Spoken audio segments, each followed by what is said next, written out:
जय श्री कृष्णा। राधे राधे दोस्तों, आज हम आपको बताएंगे कि मंदिर में जो एक लोटा जल रखा जाता है उसका क्या करें और मंदिर का लोटा कैसा होना चाहिए, पीतल का या तांबे का। कई लोग इसमें छोटी सी गलती कर देते हैं और बाद में पछताते हैं, इसलिए आप ऐसी गलती कभी मत करना, नहीं तो कंगाली और परेशानी घर कर जाती है। मंदिर में एक लोटा जल गलत तरीके से कभी मत रखना। साथ ही जानिए कि घर में दीपक किस पदार्थ का रखना चाहिए, तांबे का, लोहे का, पीतल का, कांसे का, स्टील का या मिट्टी का। कई लोग अपने पूजा घर में दिया गलत तरीके से रख देते हैं, जिसके कारण घर में अशांति आती है। और जानिए दीपक की बाती कच्चे कलावे से बनानी चाहिए या रुई से या फिर हाथ में बांधने वाले सूती कलावे से। कुछ लोग दीपक जलाते समय ऐसी भारी गलती कर जाते हैं कि उन्हें पितृदोष, शनि दोष, कालसर्प दोष, मंगल दोष और भयंकर गरीबी तक का सामना करना पड़ता है। दोस्तों, कुछ लोग ऐसे भी होंगे जो यह वीडियो बीच में ही छोड़ देंगे, पर अगर आपको छोड़ना ही है अभी छोड़ दें, क्योंकि आधे में छोड़कर लक्ष्मी माता का अपमान मत करना। दोस्तों, बहुत समय से आपके प्रश्न आ रहे हैं कि मुख्य द्वार पर जल छिड़कने का सही समय क्या होता है और सही विधि क्या है, कब जल छिड़कना चाहिए, क्या इसके लिए स्नान जरूरी है या बिना स्नान के भी छिड़काव किया जा सकता है, और झाड़ू लगाने से पहले करना है या बाद में। एक और प्रश्न यह भी है कि क्या पीरियड्स के दौरान मुख्य द्वार पर जल छिड़क सकते हैं या दीप दान किया जा सकता है। इसके साथ ही लोग यह भी पूछते हैं कि जब हम मुख्य द्वार पर जल चढ़ाते हैं तो घर के अंदर की ओर से चढ़ाएं या बाहर की ओर से छिड़के। इस बात को लेकर भी बहुत लोग उलझन में हैं, जो आज दूर हो जाएगी। और कई लोग फ्लैट में रहते हैं, किराए के मकान में रहते हैं या एक कमरे में रहते हैं, तो उन्हें मुख्य द्वार पर दीप दान और जल छिड़काव कैसे करना चाहिए, आज की पूरी वीडियो इन्हीं प्रश्नों पर आधारित है। तो दोस्तों, सबसे पहले जानते हैं कि घर के बाहर या अंदर दी जलाने के क्या फायदे होते हैं। घर में या द्वार पर दीपक जलाने के फायदे जानकर आप हैरान रह जाएंगे। खासकर घर के बाहर जलाया गया दीपक 5 बड़ी शक्तियों को जगाता है। दोस्तों, आप जानते हैं कि पूजा में दीपक जलाना बहुत जरूरी होता है। लोग देसी घी, सरसों का तेल या तिल का तेल इस्तेमाल करते हैं, लेकिन दीपक केवल पूजा का हिस्सा नहीं है। घर में जलाए दीपक कई अदृश्य शक्तियों को सक्रिय करता है और अनेक फायदे देता है। दीपक जलाने से न सिर्फ सकारात्मक ऊर्जा आती है, बल्कि 5 बड़े लाभ भी प्राप्त होते हैं। पहला, पृथ्वी से अंधकार दूर होता है। दीपक जहां जलता है वहां नकारात्मक ऊर्जा प्रवेश नहीं कर पाती, और जहां सकारात्मक ऊर्जा होती है वहां भगवान का वास होता है। इसलिए शाम होने से पहले दीपक अवश्य जलाया जाता है। तेल वाला दीपक बुझने के बाद भी आधा घंटा वातावरण को सकारात्मक रखता है, जबकि देसी घी का दीपक 4 घंटे तक घर के माहौल को शुद्ध रहता है। दूसरा, वैज्ञानिक दृष्टि से भी दीपक का धुआं घर में सात्विकता बढ़ाता है और हानिकारक कणों को नष्ट करता है। तीसरा, घर में सुख समृद्धि आती है। सुबह शाम भगवान के सामने दीपक जलाने से माता लक्ष्मी प्रसन्न होती है। पूर्व दिशा में दीपक की लौ रखने से दीर्घायु मिलती है और उत्तर दिशा में रखने से धन समृद्धि बढ़ती है। दीपक केवल अंधेरा नहीं हटाता, बल्कि जीवन को भी उजाले की ओर ले जाता है। चौथा, बीमारियों को दूर करने में दीपक बहुत कारगर है। दीपक के साथ एक लौंग जलाने से यह प्रभाव दोगुना हो जाता है और चर्म रोग जैसी समस्याओं में भी राहत मिलती है। इसलिए घी का दीपक स्वास्थ्य के लिए अत्यंत लाभकारी माना गया है। पांचवा, घर में दिव्य शक्तियां आकर्षित होती हैं। सनातन धर्म के अनुसार जिस घर में सुबह शाम दीपक जलता है वहां कभी अंधकार नहीं होता और उस घर में हमेशा सुख समृद्धि का वास रहता है। इतना ही नहीं, जलता हुआ दिया शक्तियों को चुंबक की तरह आपके घर की ओर खींचता है, जो आपके लिए बहुत शुभ माना जाता है। तो दोस्तों, आप जानते हैं कि मुख्य द्वार पर जल छिड़कने का सही समय और सही विधि क्या होती है।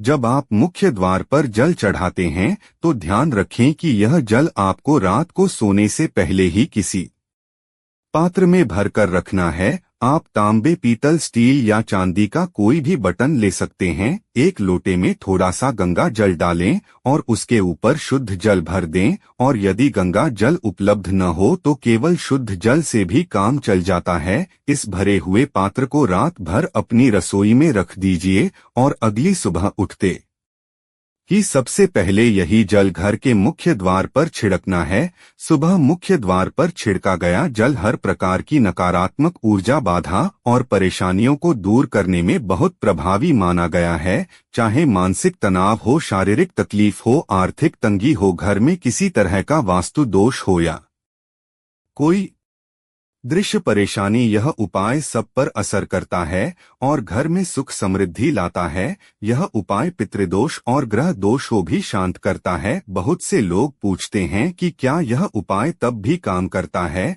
जब किसी ने नजरिया, तंत्र मंत्र जैसा कुछ कर दिया हो? तो इसका उत्तर है हाँ। यह एक लोटा जल को 2-6 दिनों में ऐसी नकारात्मक शक्तियों का प्रभाव कम कर देता है और आपके घर की परेशानियां कम होने लगती हैं। यही कारण है कि इसे शास्त्रों में सबसे आसान और सबसे प्रभावी उपाय बताया गया है। बस रात में पानी भरकर रसोई में रखें और सुबह तड़के उठकर सबसे पहले मुख्य द्वार पर इसका छिड़काव करें। अब बात आती है समय की, तो ध्यान रखें कि यह जल सूर्योदय से पहले ही मुख्य द्वार पर छिड़क दिया जाना चाहिए। इसके बाद यदि आप चाहें तो अलग से शुद्ध जल से द्वार धो सकते हैं, इसमें कोई समस्या नहीं है। अगला प्रश्न यह आता है कि क्या इसके लिए स्नान करके जाना जरूरी है या बिना स्नान के भी कर सकते हैं? तो ध्यान रखें कि यह उपाय स्नान से पहले किया जाता है। सुबह उठकर सीधे रसोई में जाएं, जल उठाएं, मुख्य द्वार खोलें और जल का छिड़काव करते समय अपने पितरों और मां लक्ष्मी का स्मरण करें, क्योंकि ऐसा माना जाता है कि सुबह सुबह माता लक्ष्मी हर घर के द्वार पर आती है और जहां जल का छिड़काव होता है वहां प्रवेश करती है। उसी समय पितरों का ध्यान करने से वे अति प्रसन्न होते हैं और घर को आशीर्वाद प्रदान करते हैं। इसलिए इस उपाय के लिए स्नान करना आवश्यक नहीं है। दोस्तों, वीडियो में आगे बढ़ने से पहले आपसे छोटा सा निवेदन है कि कमेंट बॉक्स में जय मां लक्ष्मी अवश्य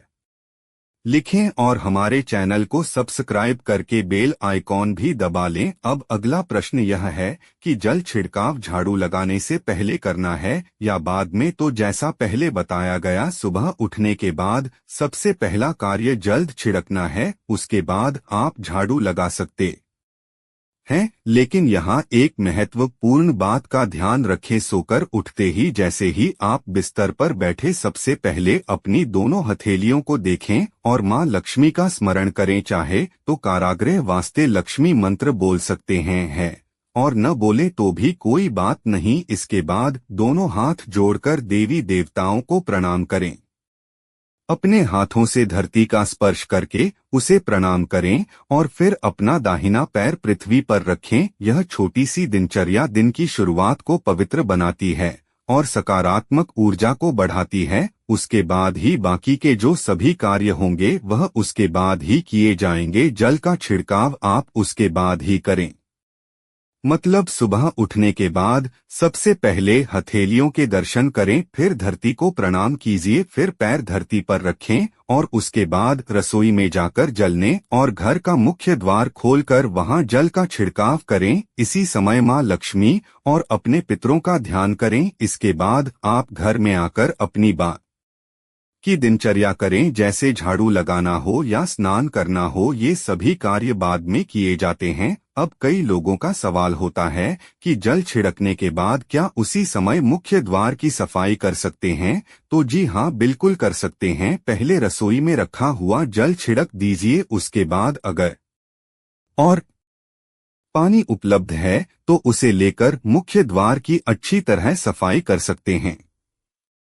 कई लोग पूछते हैं कि यदि वे फ्लैट में या किराए के कमरे में रहते हैं तो जल छिड़काव या दीपदान कहाँ करें? तो ध्यान रखें, जहां आपका नाम प्लेट लगा है वहीं आपका मुख्य द्वार माना जाएगा। अगर आपका सिर्फ एक ही कमरा है तो उसी कमरे के दरवाजे पर थोड़ा सा जल छिड़के और वहीं दीप दान करें, क्योंकि मुख्य द्वार से जुड़े सभी उपाय आप उसी दरवाजे पर करेंगे। अगला प्रश्न आता है कि क्या पीरियड में मुख्य द्वार पर जल छिड़काव कर सकते हैं या दीप दान कर सकते हैं? तो जल छिड़कने के लिए पीरियड की कोई रोक नहीं है। आप बिना किसी बाधा के जल छिड़क सकती है, इसमें कोई समस्या नहीं है। लेकिन दीप दान कार्मिक पूजा में आता है और कार्मिक पूजा केवल शुद्ध अवस्था में की जाती है, इसलिए दीपदान पीरियड समाप्त होने के बाद ही किया जाना चाहिए। बाकी जल छिड़काव किसी भी दिन कर सकते हैं। अब प्रश्न आता है कि क्या घर के मंदिर में जल रखना जरूरी है और उस जल का क्या करना चाहिए? तो वहां मंदिर में जल रखना बहुत आवश्यक माना गया है, क्योंकि जल में सकारात्मक ऊर्जा को समाहित करने की शक्ति होती है। आप जब पूजा करते हैं, मंत्र जपते हैं या मन की प्रार्थना करते हैं, वह सब ऊर्जा उस जल में समा जाती है। इसलिए मंदिर में पूजा से पहले एक लोटा जल रखना और दीपक जलाना एक तरह से जल और अग्नि का संतुलन करता है। शास्त्रों के अनुसार मंदिर में एक लोटा जल और एक दीपक का चलना बहुत शुभ माना जाता है। अब उस जल का क्या करना चाहिए? जब आप सुबह की पूजा के समय जल रखते हैं, तो अगले दिन जब आप फिर पूजा करने आते हैं, तो सबसे पहले उस जल का प्रयोग करें। आप उस जल का छिड़काव अपने पूरे करें, इससे घर शुद्ध होता है और नकारात्मक ऊर्जा अंदर नहीं आती। यह जल इतना पॉजिटिव होता है कि इससे कई तरह की बीमारियां भी दूर होती है और नियमित छिड़काव से घर की परेशानियां भी कम होती है। कई बार लोग कहते हैं कि दवाई प्रभाव नहीं दिखा रही, ऐसे में यदि दवाई उसी जल के साथ ली आए तो दवा का असर भी बढ़ जाता है। और यदि परिवार में झगड़ा कला है या मतभेद रहता है, तो परिवार के सभी सदस्य इस जल में से थोड़ा सा पी लें। इससे विचारों में सकारात्मक परिवर्तन आता है और आपसी संबंध मधुर होने लगते हैं। मंदिर में रखे हुए जल का दूसरा उपाय यह है कि यदि आपकी कोई दुकान या व्यापारिक स्थान है, तो प्रतिदिन इस जल में से थोड़ा सा जल लेकर दुकान पर छिड़क दें। इससे व्यापार अच्छा चलता है और किसी भी तरह की परेशानी या बाधा वहां नहीं आती। यह जल इतना पावरफुल और पॉजिटिव इसलिए होता है क्योंकि यह ऊर्जा से भर जाता है। देवी देवता भी इसी जल को स्वीकार करते हैं, इसलिए जल को मीठे फल, अमृत, अनाज और भोजन से भी अधिक पूजनीय माना गया है। मंदिर में एक लोटा जल रखना उतना ही जरूरी है जितना आप सुबह, दोपहर, शाम का भोजन करते हैं। उसी तरह जब हम भगवान की पूजा करते हैं, तो तांबे या पीतल के लोटे में एक लोटा जल रखना बहुत जरूरी माना जाता है, क्योंकि यह जल समुद्र के समान होता है और यही जल हमारे जीवन की हर कठिनाई को पार करने में मदद करता है। मंदिर में एक लोटा जल रखने का यह भी कारण है कि जो लोग भगवान को रोजाना भोजन नहीं करा पाते, वे भगवान को जल अर्पित करते हैं ताकि देवता इस जल को ग्रहण करें और फिर अगले दिन सुबह यह जल प्रसाद के रूप में हम ग्रहण कर सके। लेकिन याद रखें, मंदिर में रखा हुआ यह जल तुलसी में कभी अर्पित नहीं करना चाहिए, क्योंकि यह जल सभी देवी देवताओं व इसलिए तुलसी में डालना वर्जित है। हाँ, अगर आपके घर में लड्डू गोपाल या राधा कृष्ण के लिए अलग से जल रखा जाता है, तो वह जल अगले दिन तुलसी में चढ़ाया जा सकता है। मंदिर में रखा जल सुबह आंखों में लगाने से आंखों की रोशनी बढ़ती है और आंखों की कई बीमारियां दूर होती हैं। शास्त्रों में कहा गया है कि जो लोग मंदिर में जल नहीं रखते, उनके घर में अभाव, कलह, परेशानियां और गरीबी का आगमन होने लगता है। इसलिए एक लोटा जल रखना बहुत शुभ माना गया है और उसमें फूल आदि डाल देना और भी शुभ होता है। इस जल के अनगिनत उपयोग है, जैसे इस जल का छिड़काव करने से घर की नकारात्मक ऊर्जा तुरंत दूर होती है। दुकान या व्यापारिक स्थल पर किसी की बुरी नजर या रुका हुआ काम हो, तो वहां छिड़कने से काम में तेजी आती है, व्यापार बढ़ता है और परेशानियां दूर होती है। यह जल आप घर की रसोई में खाना बनाने या पीने के लिए तभी उपयोग करें जब घर में पूरी तरह सात्विक भोजन बनता। अगर घर में लहसुन, प्याज बनता है, तो यह जल केवल पीने के लिए या छिड़काव के लिए उपयोग करें और जो बचे उसे में डाल दें। मंदिर का यह जल कभी बेकार नहीं जाता, बल्कि सही तरीके से प्रयुक्त होने पर यह जीवन की कई परेशानियों का समाधान बनता है। मंत्रों से अभिमंत्रित जल बेहद शक्तिशाली होता है और देवताओं के पास रखने से इसमें दिव्य ऊर्जा भर जाती है। इसलिए अगर प्रतिदिन घर में इसका छेद काम करें, परिवार के सभी लोगों को थोड़ा थोड़ा पिलाएं, दुकान पर छिड़के, बच्चों की किताबों, तिजोरी और घर के कोने कोने में छिड़के, तो कुछ ही दिनों में घर में सकारात्मकता, शांति और बरकत दिखने लगती है। रसोई में रखा जल मुख्य द्वार पर छिड़कने से भी तुरंत लाभ मिलता है। बस इसे अपने रोज की दिनचर्या में शामिल करना जरूरी है। कई बार खुले लोटे में कीड़े पड़ जाते हैं, इसलिए पूजा के बाद इसे कटोरी या प्लेट से ढककर रखना चाहिए, ताकि अगले दिन यह पूरी तरह साफ और शुद्ध मिले और हर काम में उपयोग हो सके। जब भी मुख्य द्वार पर जल छिड़के तो ओम गणपत्ये नमः मंत्र बोलना बहुत माना जाता है और जैसा में बताया गया है उसी विधि से जल का प्रयोग करने से अत्यंत जल्दी लाभ प्राप्त होता है। दोस्तों, आप जानते हैं कि दीपक किस पदार्थ का होना चाहिए? लोहे का, तांबे का, पीतल का, कांसे का, स्टील का या मिट्टी का? आखिर घर में कौन सा दीपक रखना सबसे शुभ माना जाता है? अगर गलती से भी घर में गलत पदार्थ का दीपक रख लिया है तो पूरा घर अस्त व्यस्त हो जाएगा, कंगाल हो जाएगा, बर्बाद हो जाएगा। क्योंकि स्टील के दीपक से पूजा करने पर